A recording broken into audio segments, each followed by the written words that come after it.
The Prime Minister is set to end days of speculation and call the election tomorrow.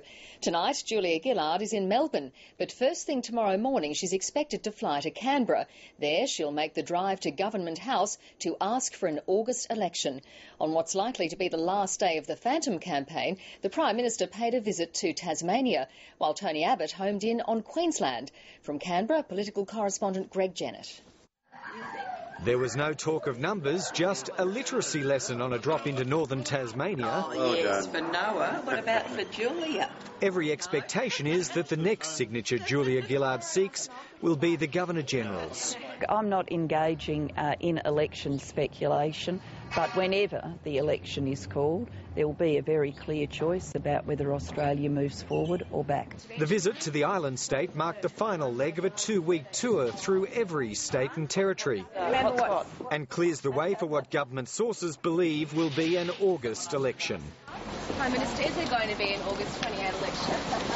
A street walk through her Melbourne electorate with well wishes from staff, and the pre-election checklist was just about ticked. What people will be considering today and the days between now and election day, whenever it's called, is what matters to them and their families. Do we go forward or go back to Mr Abbott's days of billion-dollar cutbacks? But Tony Abbott's already a day or two ahead in the must-win state of Queensland. The coalition's eyeing at least 5 Labor electorates there. I think the federal election will be won or lost here in Queensland. I think that the Labor brand is tainted here in Queensland.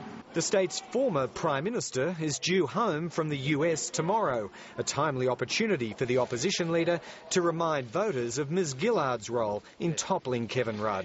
I think she has a lot of explaining to do. I think the public are entitled to know the character of their leaders. The visit here will catch the Governor-General before she goes overseas. The issuing of the writs could be delayed to give voters a few extra days to enrol. That won't stop Julia Gillard or Tony Abbott launching headlong into frenzied campaigning.